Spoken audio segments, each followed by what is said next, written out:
And so as we move forward today with this really leading edge cadre of physical and non-physical consciousness, it is our absolute knowing that you're going to find some insights that you've been looking for, and things that you've already known, in fact you've known them a long time, will come to the forefront, and you will feel such confidence in what you already know. You are doing so well. This is an exercise in fine-tuning. There is nothing about saving anybody that's going on here today. There's nothing broken in you that we are here to fix.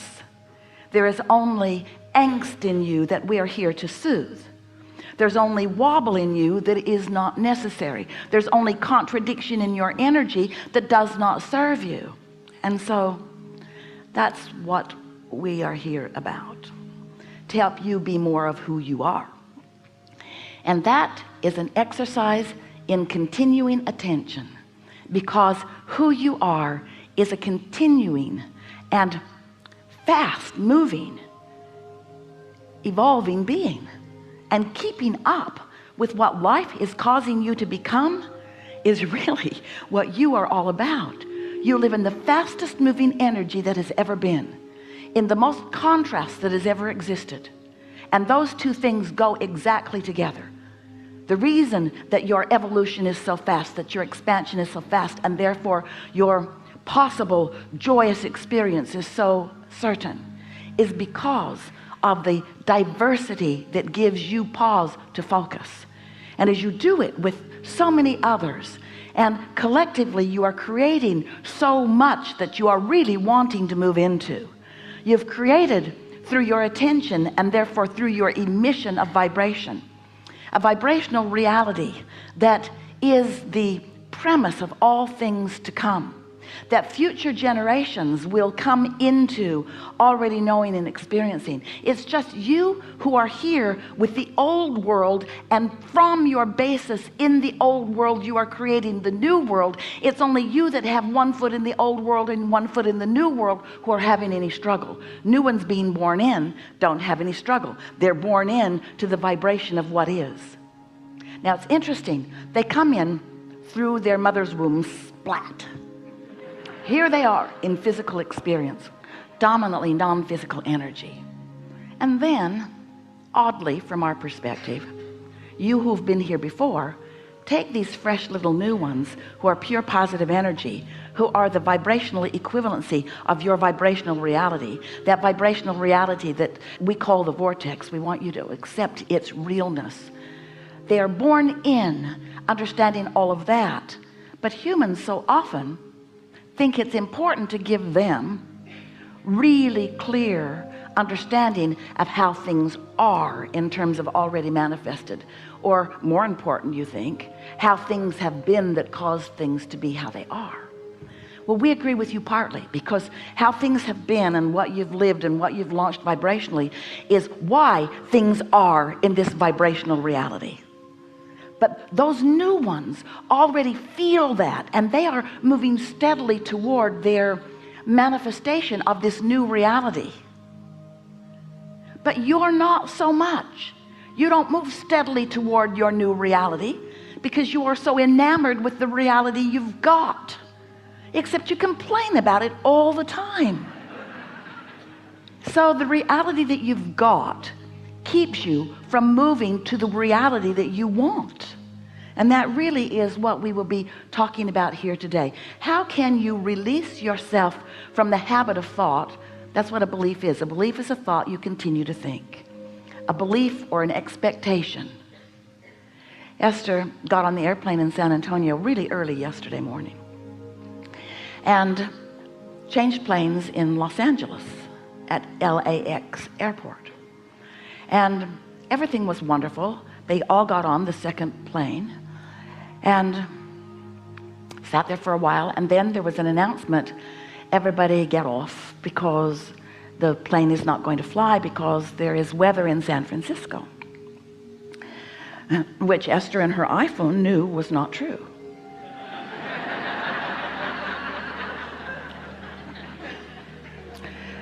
So they got off, and now Esther is flying early enough that she knows that no matter what the airline decides to do, she can get in a car and drive here. It's within her ability to do that. So she was at ease knowing that she was not going to miss all of you. But as she sat there, there was a woman, really quite animated, who was talking with the gate agent with clarity and a loud voice, and sadly she reminded Esther of herself, because she wasn't just going to take at face value what they were saying. And as Esther listened to her, what she said made sense, even though it clashed with Esther's desire. She was saying that something, most likely some sort of anticipated weather, had slowed the San Francisco airport down enough that everyone no longer had a gate or a landing slot. And Esther had heard that before. It resonated with something that she'd heard before. And so as Esther listened to her reasoning, the man at the gate, he was a supervisor, he listened to her, to this woman, and sort of gave her a nod and a wink that she was onto something. But Esther had done something as she came off the airplane. As she came off the airplane, she stuck her head and her first foot and her second foot and most of her body inside the cockpit. And she said to the pilots, if you really needed to be somewhere today, would you wait for this plane or would you rent a car and drive it? Would you?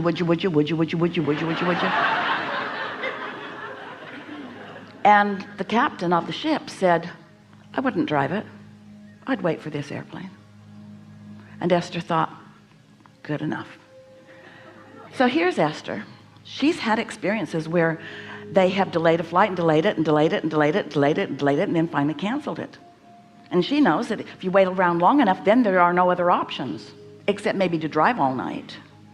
So she has this current experience with all kinds of options about the way she thinks and feels, and wanting to vibe out some truth. From where do you get your truth? So now she's standing at the ticket counter, and there's another woman asking the agent there, can I fly into Oakland? And that woman said, all flights to Oakland are full. And as Esther was watching her face, she knew that wasn't true. Something about the way the woman was pretending to look at the screen. And so that woman went off. She had her carry-on. She went off to Alaska Airlines. And Esther thought, well, that's that, but I believe in my captain and I'm just going to sit here. Now this woman who was animated, she's still going on and on and on and on and on about how this plane's not going to fly. She's seen it so many times. And so Esther decided to put in place a plan B. So she arranged for a limo driver to pick her up at baggage claim 3 hours from now, because she figured in 3 hours she could get her bag off that airplane if she needed to. And so now she is sitting there relaxed and in some sense of relief, knowing that she was going to get what she wanted, even though she could feel that she was banging it out in an unnecessary way. So here she is. You've been there too. Her now vibration is clouded by all of the flights that have ever been canceled, all of the lies that she thinks she's ever been told, all of the trauma that she's ever lived around this subject, and current faith in a man that she believed was telling her what he believed to be true, although she doesn't know how much he actually knew. Have you ever lived that kind of confusion? What should I do? What should I do? What's the right thing for me to do? Do I just sit here and let the universe have its way with me? How much do you trust the universe? How much do you trust that the universe has your back? How much do you know that things are always working out for you? How much do you know that there is always a way, that there's always a plan? How much do you know that you don't need to be the one that figures it out? And when you try to be the one that figures it out, while it does exercise your reasoning ability, often the more you exercise your reasoning ability under the guise of creating your own reality, the more you introduce unnecessary resistance into the equation. You hearing us? So Esther sat there, and now she's feeling amused because this has been Mr. Toad's wild ride. She's been all over the place, mostly feeling confident that she's all right no matter what, but she went here and here and here and here and here and here and here and here and here because she allowed influences of current reality and a woman who had had a lot of experience. 45 years she's been flying, she and her husband. She knows about all of these kinds of things. And she got the gate agent to give her a wink and a nod on the dire thing that she had extrapolated from her past experience. And so as Esther is sitting there and listening to all of this, she became very amused with herself.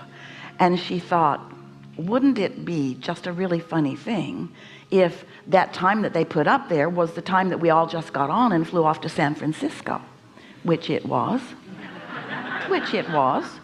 It was a slight delay. It was a 3-hour delay. But it wasn't a canceled flight. And as Esther is settling into her seat, she is saying to herself, what has this life experience brought to me? What do I now know in a clearer way? What do I now know? What do I know more clearly than ever before? Things are always working out for me. There is always a path, and nothing serious is going on here. And what else? I introduced unnecessary resistance into my equation. Was it terrible? No. Was it an exercise? Yes. Was it sort of fun? Truly. Was it interesting? It's fascinating. Was it adventurous? Yes, it was. Do I feel more alive? I do. Did I make friends? Yes. Is there something I would have rather been doing with that time? No. Is it what living life is? Yes. Sitting in your environment, assessing what's going on, digesting it, just like eating a yummy vibrational meal.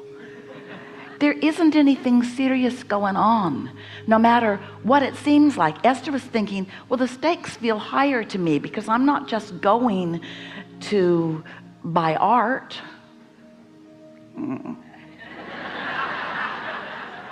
I'm going for something really that feels important to me. I can't just not go. Was that ever an option? Was that ever really on the table? I can't go. And yet, isn't it sometimes tempting for you to play out the worst case scenario? You know why you do that? Because you want to feel adventure. You know why you play out the worst case scenario? You want to prove your worthiness. You know why you play out the worst case scenario? You want to triumph. Here I come to save the day. All of those reasons. So our encouragement to you is be playful in your life and have fun with it. And let the universe surprise you and delight you in as many ways as you want. But never ask the universe to give you exactly what you've planned. Because if the universe only ever gives you exactly what you've planned from your very narrow point of view, you're going to have a really boring life. But if you allow the universe to reach out to all of the possibilities, knowing who you are and what you want, and if you've practiced your knowing that things always work out for you, then you can be an active participant. That's important in this unfolding drama of the way the universe will stand on its head to give you whatever you want whenever you want it. Welcome to planet Earth. Welcome to vast contrast and diversity. Welcome to infinite choices and possibilities. Welcome to the enlivenment of you. Welcome to the adventure of being out here on the leading edge, right where you want it to be. And never ever ask for the mundane, expected, everything on schedule, always just the way you wrote it in your book, because that will bore you to death. We've enjoyed this interaction immensely. There was a lot in there for you. What do you want to talk about?